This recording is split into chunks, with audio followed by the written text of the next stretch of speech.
사실 그래서 우리가 말하는 CG의 리얼리즘이라는 것은 진짜 리얼리즘이 아니다. 실물과 똑같은 게 아니라 지금 포토 리얼리즘입니다. 사진과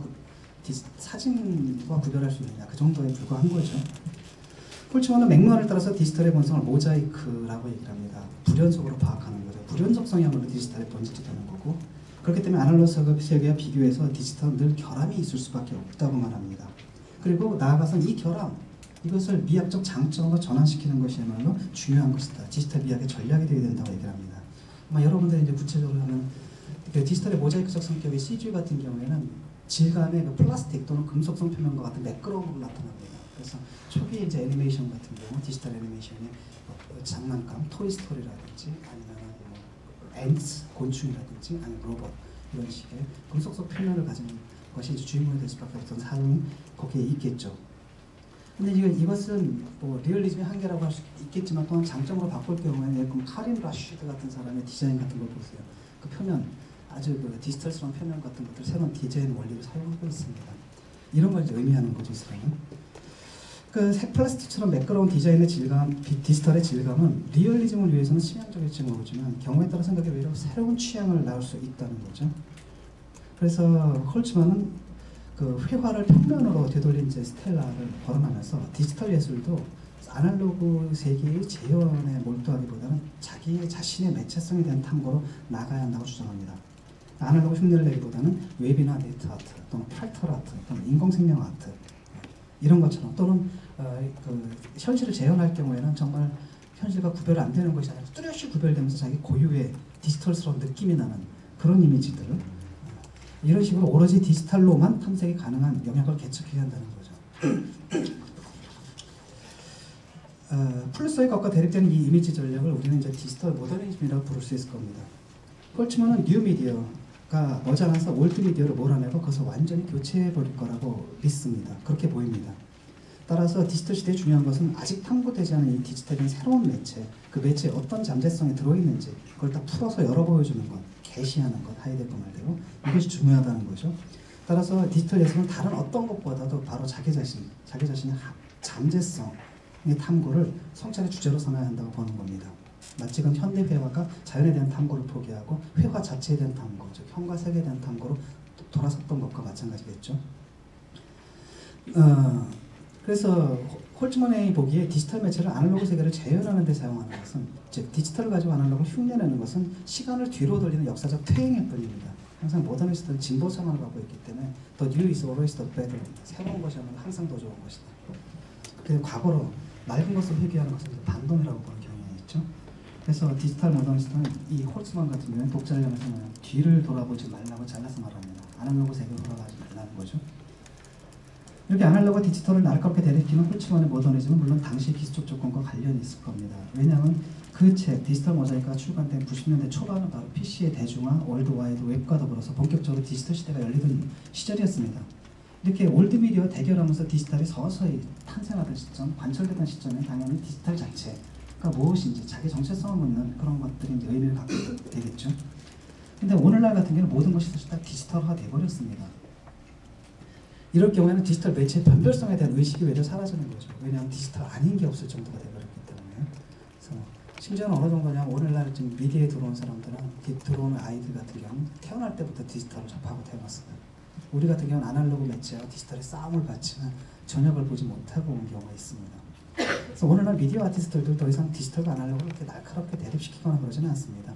그냥 그들에게 디지털은 다른 전통적 수단들과 더불어 사용이 가능한 available한 하나의 표현 가능성에 불과하다. 심지어 자기를 이제 미디어 아티스트라고 부르는 부분에 대해서도 아니 뭘 그냥 미디어 빼고 그냥 아티스트 이렇게 그렇게 불려지기를 원하는 경우도 있죠.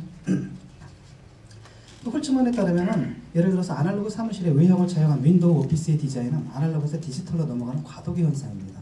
가령 여러분들 윈도우 오피스라고 사무실에 들어가서 폴더를 꺼내고 파일을 열고 필요 없는 건 쓰레기통에 버린다는 게 휴지통에 아날로그 오피스인데 아날로그 이제 은유를 사용하고 있는데 홀츠만에 따르면 이건 과도기 현상이고 별로 안 좋은 거라는 거죠. 대중들이 지금 디지털에 아직 익숙하지 않기 때문에 편법으로 그런 걸 사용하고 있기 때문에 언젠가 대중들이 디지털에 익숙해지면 인터페이스조차도 아날로그 세계의 은유에서 벗어나서 확실히 디지털적인 디자인으로 나가야 된다고 주장합니다.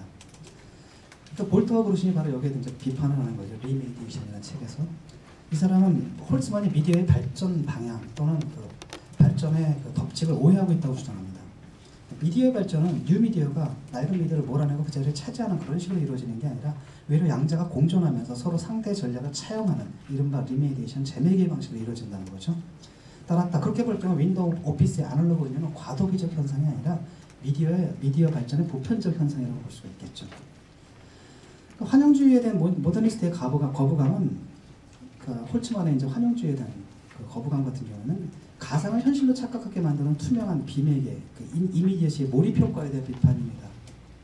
그러니까 가상은 거짓말한다는 거죠. 가령 이제 브레이트 같은 모더니스트는 극중 사건을 중단시킴으로써 관객의 몰입을 그래서 방해하고 관객들에게 늘 당신이 보는 것은 가상이다. 그리고 당신들이 보는 그들이 보는 가상에 대해서 늘 태도를 취하게끔 좀 귀찮을 정도로 자꾸 중단시키고 견해를 묻죠. 어떻게 생각하냐고. 이건 이제 항상 매체성을 드러내주는 겁니다. 사람들이 연극을 볼 때는 연극이라는 사실을 깨닫지 못하고 그냥 몰입해서 그냥 그 현실로 보는데 브레이트는 딱 하고 여러분 이건 연극인데요. 어떻게 생각하세요? 이 상황에 대해서 이렇게 늘 묻습니다. 그건 이제 매체성이 드러나는 거죠. 이게 이제 모더니스트들이 갖고 있는 미디어시 전략입니다. 하지만 그 디지털 대중이 매체에 대해서 갖는 관계는 이렇게 단순하지가 않습니다. 가령 컴퓨터 게임의 유저들 같은 경우에는 게임 속의 상황에 몰입하지만 동시에 또 컨트롤 패널에 딱 뜨면은 이게 눈에 보이는 것이 가상이라는 게 분명해지거든요. 하지만 또 컨트롤 패널을 조절하면서 또 몰입을 하고 나오고 이런 식으로 프레임 안에 들어갔다 나왔다를 늘 반복하면서 컴퓨터 게임을 합니다. 이렇게 창문의 안과 밖을 넘나드는 태도를 볼터와 그루시는 이미 이제 뭐라 그러냐면 초매개라고 부릅니다. 예를 들어서 이제 대중들이 이렇게 만만하지 않습니다. 요즘은 이제 보시면 아시겠지만 뭐 영화 같은 경우는 리메이크라는 게 리메이크가 아니라 메이킹 오브라는 거 있죠. 메이킹 오브 같은 거서 오히려 매체성을 드러내고 주거든요. 또는 이제 개그맨들이라든지 농담할 때도 이 대본에 나와 있는 대로 했는데요라든지 이런 것들 그렇게 하면서 오히려 매개성을 드러내버리는 대중들도 이제 많이 발달해가지고 그래서 대중들이 그렇기 때문에 이제 몰입에서 벗어나는 걸 늘 교체하면 스위칭하면서 미디어를 접하고 있다는 게 볼터 그루신 시절이겠죠. 그러니까 볼터 그루신과 또 스티븐 홀츠만의 저서 사이는 10여년의 시간차가 존재합니다. 그런 의미에서 홀츠만에 대한 두 저자의 비판도 그 사이 달라진 기술적 조건을 반영하고 있을 겁니다. 왜냐하면 2000년대 들어오면 디지털은 더 이상 새로운 매체로 여겨지지 않습니다. 컴퓨터가 모든 것에 편지하는 보편적 미디어가 됐을 때 디지털 고유의 매체성을 강조하는 모더니즘적 의식은 당연히 약화될 수밖에 없죠. 그러니까 포스트 디지털 시대 예술가는 아까도 말한 것처럼 디지털과 아날로그 매체를 구체 구별하지 않습니다. 그리고 사용자도 역시 디지털 환영의 안과와 창문의 안과라고 구별하지 않고 말을 합니다. 이것은 포스트 모던의 예술, 구상과 추상을 자유를 오가는 것에 비교할 수 있습니다. 예를 들어서 게라트 리하, 누구죠? 까먹었어요. 그 사람 있죠? 게라트 리히터의 작품 생각해보십시오. 구상, 추상, 아무거나 왔다 갔다 합니다. 그것도 시간차가 없이 80년대 가서 60년대 갔다, 60년대 가서 90년대 갔다, 이런 식으로 왔다 갔다 합니다. 오늘날 대중의 수용 태도는 실제로 창문의 안팎을 넘나드는 초매개에 가깝습니다. 영화 CD에 종종 포함되는 메이킹 오브는 매체성의 노출로 몰입을 방해하는 요소일 겁니다. 하지만 오늘날 대중은 오히려 그것에 대한 취향을 발전시켰습니다. 그래서 CD에 보면 메이킹 오브가 들어가 있어요.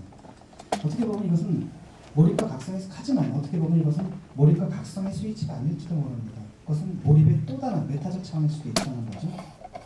그래서 제가 볼 때는 이제 볼터 그루신이 좀 순진하게 보는 것 같은데 몰입의 여부를 단순하게 창문의 안팎 밖이라는 기준으로 가질 수는 없다는 거죠. 예를 들어서 진짜 몰입은 그럴 때 발생하는 것 같습니다.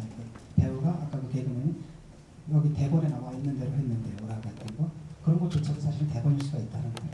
그래서 대중들은 자신들이 매체성을 꿰뚫어보고 있다는 어떤 쾌감을 느끼는 걸 좋아하는데 하지만 그것 자체가 하나의 또 가상일 수가 있는 거거든요.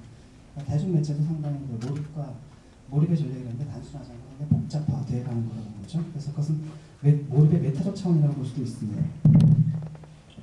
그리고 디지털 매체에서의 몰입이라는 것이 단지 아날로그 세계의 유사성만이냐 아이콘적 유사성만이냐 그건 아닌 것 같고 지금 디지털 매체에서의 몰입은 시각적 유사성보다 훨씬 더 자극에 대한 반응이라는 내가 자극을 하니까 나한테 반응을 하는 그것의 촉각적 유사성에서 비롯된다고 볼 수도 있습니다. 왜냐하면 지금 유저 인터페이스라는 게 더 이상 시각적인 게 아니라 완전히 촉각, 온몸을 다 이용하는 촉각으로 변해가고 있기 때문에 과거같이 몰입이다라는 것이 단지 창이 아니냐 바뀌냐 그런 식으로 따질 수 있는 건 아니라는 생각이 듭니다.